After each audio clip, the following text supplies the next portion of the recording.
Oi gente, tudo bem? Esse vídeo é para contar um pouco para vocês sobre a Inquisição, que foi o que ganhou na pesquisa semana passada, tá?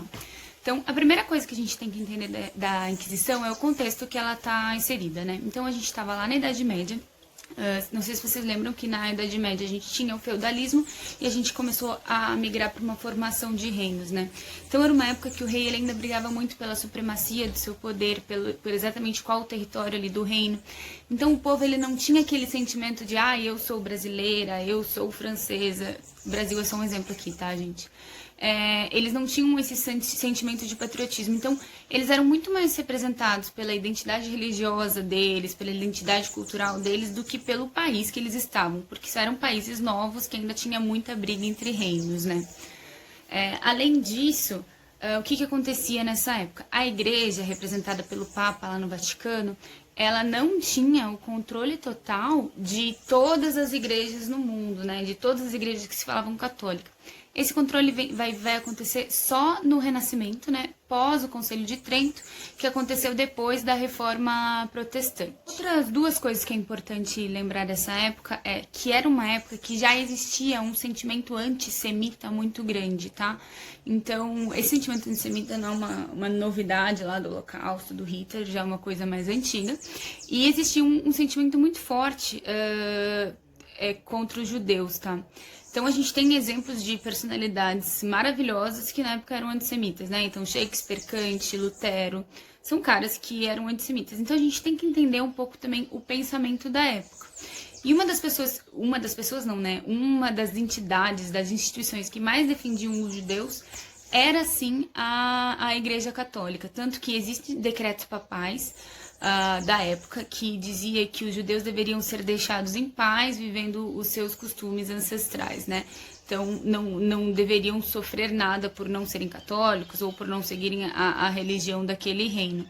Inclusive, os lugares que os judeus estavam mais seguros nessa época era em Roma, perto do Vaticano, porque a igreja central, né, aquela que o Vaticano realmente tinha o poder sobre os atos, estava lá, então os judeus se sentiam muito seguros lá, e também na Holanda, porque a Holanda já começava a ter as primeiras instituições democráticas. Então, assim, lembrando que a gente tinha, né, esse problema territorial, esse problema de fazer valer o seu poder e a sua supremacia no território, os seis eles começam a fazer diversas perseguições para garantir esse poder deles no seu território. Então, uma das coisas que começa a aumentar muito é a perseguição aos hereges, né? Os hereges são aqueles que se dizem, né, católicos, se dizem cristãos e na verdade não são, né, e não praticam a fé cristã. Por que essa perseguição aos hereges para garantir o poder? Como o poder da igreja era muito grande em todos esses territórios, muitas pessoas se diziam católicas para poder, né, subir ali naquela hierarquia de poder. Então, o que a igreja começa a fazer para que ela consiga contornar essas heresias de uma maneira menos violenta, né? Ela começa uma ação de missionários, né, para catequizar essas pessoas e para que elas parem de cometer heresias, né? Então, o que a igreja dizia na época olha, a gente está aqui atacando as heresias e não os hereges. Então, eles fizeram um grande time de missionários para tentar contornar essas heresias, mas isso é uma coisa que não deu certo. Mesmo esses missionários depois entregando essas pessoas para o poder civil, o poder civil acabava aumentando muito a violência em cima dessas pessoas, né? E também só a parte de missionários não funcionou para contornar todas as heresias que estavam acontecendo, né? Tinham, obviamente, desde essa época, alguns abusos, alguns bispos, alguns padres que já abusavam do seu poder para condenar hereges, né? Então, mas é importante lembrar que a igreja ela não tinha o controle de todo mundo, né? Então, sim, já ocorriam abusos, porém sem nenhum controle da igreja. Ela promove 2 conselhos, o de Montpellier e o de Toulouse.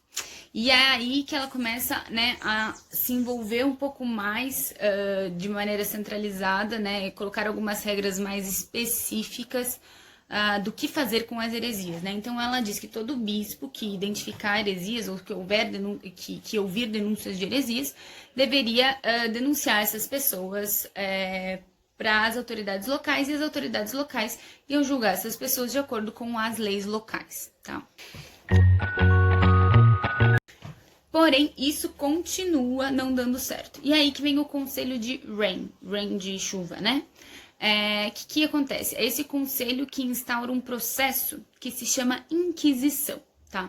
Então, o importante de saber da Inquisição é que a Inquisição ela não é uma instituição, né? Ela é um processo inquisitório, tá? Que envolve um inquisitor e um herege, tá? Um ou mais hereges, envolve heresias em geral. Tá. Então, o que acontecia? A igreja ela nominou alguns inquisitores que, quando ouviam denúncia, ouviam que havia alguma heresia acontecendo, eles iam para o local, eles investigavam essa heresia e aí, com base nos dados, com base nos depoimentos, com base em provas, eles tomavam uma decisão de qual seria a punição desse herege, né? Então, no primeiro momento, eles davam a oportunidade desse herege admitir sua culpa, e nesse caso eles eram condenados, né, a alguma oração, a usar alguma camiseta, a pagar alguma vergonha em público, né, para admitir que eles cometeram heresias. Se esse cara ele não admitisse sua culpa, aí sim vinham penas um pouco mais fortes, né, de desinserção da sociedade. E, na verdade, a parte que a gente ouve que a Inquisição teve muita tortura e tal, a gente já tem provas de que isso aconteceu com menos de 5% dos hereges que foram julgados. E essa tortura, interessante que na época a tortura era uma prática muito usada, não que ela seja correta, mas era muito usada pelos governos civis. E o que a igreja falou dessa tortura que era permitida pelos inquisitores? Ela podia acontecer, mas com algumas regras específicas, né? Então, essa tortura tinha que sempre ser acompanhada por um médico. 2, essa tortura ela só devia acontecer se não tivesse mais nenhuma outra forma de pegar a verdade, né? De sugar a verdade do herege. E 3, ela não deveria deixar machucados permanentes no herege, né?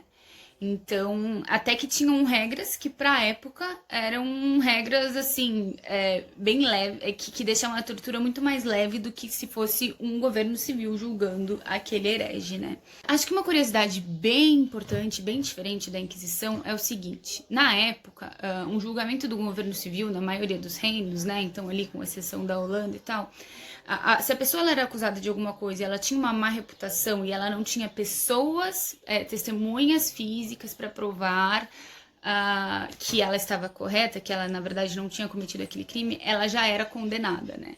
Então, uma diferença da Inquisição e uma diferença boa é que a Inquisição foi um dos primeiros tribunais que aceitou provas, né? Então, assim, você não precisa ter pessoas ali argumentando contra você, você não precisa ter uma boa reputação.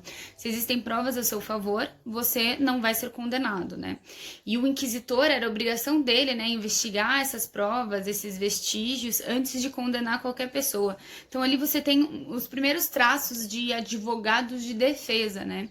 Então, assim, existem vários relatos que dizem que os hereges eles preferiam ser julgados no tribunal da Inquisição do que no tribunal civil, por exemplo, né? Essa era a Inquisição, tá? Que a gente aprendeu como sendo quase um holocausto, tá? Mas agora eu vou abrir um parênteses para a Inquisição Espanhola. A primeira coisa que a gente tem que saber da Inquisição Espanhola é, comparando ela com a Inquisição, quais as diferenças, tá?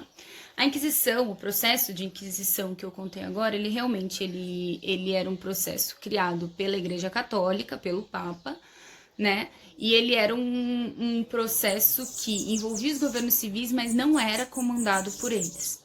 Enquanto a Inquisição Espanhola foi bem diferente. Então, o que estava acontecendo na Espanha? A Espanha estava justamente nessa falta de supremacia de poder, ela estava com a economia completamente quebrada, ela estava com uma inconsistência social enorme, tá? Então ela vivia tempos sombrios. Outra coisa que acontecia na Espanha é que você tinha judeus e católicos lá, você tinha aquele sentimento antissemita que eu falei que estava acontecendo na Europa muito forte na Espanha, e como os judeus eram muito mais ricos, os católicos, que eram maioria, perseguiam esses judeus meio que como desculpa da religião deles, mas mais porque normalmente eles tinham dívida com esses judeus e não queriam pagar, e também porque existia, né, não sei como é que eu posso falar, mas como uma inveja, né, desses judeus por eles serem um povo mais rico numa situação que a economia estava quebrada e tinha muita gente passando fome, né? Então tudo isso ainda incentivava ainda mais esse sentimento antissemita, né? O rei Ferdinando, que era o rei da Espanha na época, ele tentou algumas coisas, né, para tentar trazer a paz para esse reino, né? Então, algumas coisas que ele fez foi, primeiro ele separou fisicamente, né? Então você tinha um espaço que ficava os católicos, depois um outro espaço que ficavam os judeus. E aí tinha muitos judeus que se tornavam hereges, né? Então, porque como eles eram perseguidos, uma solução que eles achavam era se dizer convertido ao catolicismo, né? E aí se livrar, né, desse preconceito antissemita. Mas o que aconteceu? Como tinha muito judeu que se dizia convertido ao cristianismo e não era, começou a ter um preconceito muito grande também aos convertidos, né? Então, mesmo aqueles que eram convertidos de verdade, que tinham convertido sua religião, acabavam sofrendo esse preconceito, porque existia, assim, muita inconsistência nessas conversões, tá? E aí a situação começou a ficar insustentável. E o que o rei Ferdinando resolveu? Ele resolveu instaurar lá uma inquisição. Mas qual que é a grande diferença aí? É um rei instaurando uma inquisição, em vez de ser a igreja, com um processo inquisitório que estava acontecendo ali na Europa inteira, né?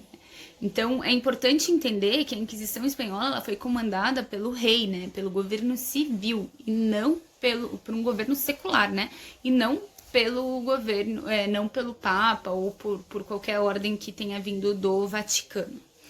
A Inquisição Espanhola ela seguia alguns preceitos ali da Inquisição, como eu contei para vocês, mas nesse caso sim houve uma perseguição de judeus mais forte, que queria que eles saíssem, né, daquele território, porque estava tendo muita guerra, mas ela só condenava católicos, né, então pessoas que se diziam católicas e não estavam cumprindo os dogmas cristãos, né, os dogmas da igreja. Então, a Inquisição ela condenou sim judeus, mas eram judeus que se diziam cristãos, tá? Então eram hereges e não judeus. A Inquisição ela durou 400 anos, né? E nesses 400 anos ela aconteceu em mais de 12 países e ela matou 20 mil pessoas. Então, assim, houveram abusos, como eu tô falando desde o começo desse vídeo. Sim, tinham algumas igrejas que não seguiam o processo inquisitorial correto. Porém, ela não matou tanta gente quanto a gente lê em vários livros que ela matou, né? Quem começou a divulgar, né, essas histórias de tortura, de inquisição, de mortes absurdas, de quantidades parecidas com o Holocausto, com a Revolução Russa e tal, foi um autor protestante que queria, assim, difamar a Igreja Católica, né? Só que esse autor protestante, ele não se baseava em nenhum dado concreto, né? Então, uma curiosidade pra gente é que todo o processo inquisitório, ele gerava uma ata do processo de inquisição. Então, o que isso quer dizer?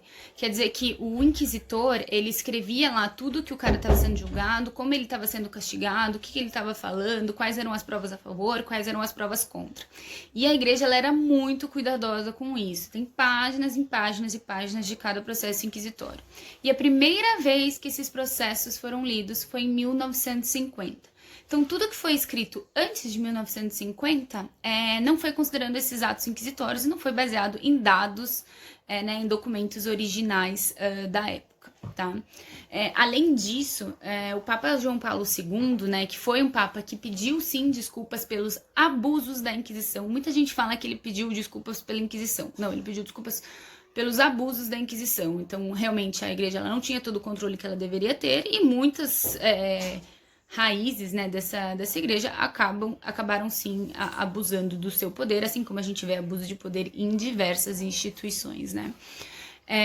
Mas o Papa João Paulo II, além de pedir desculpas, ele começou um processo, né, da Inquisição e ele montou um grupo de estudo muito interessante porque ele chamou pesquisadores de outras religiões para conduzir esse grupo de estudo, para que esses estudos, essas investigações fossem mais justas. Então, esse grupo de estudo foi conduzido por um judeu, o Henry Kamen, deixa eu ver, isso mesmo.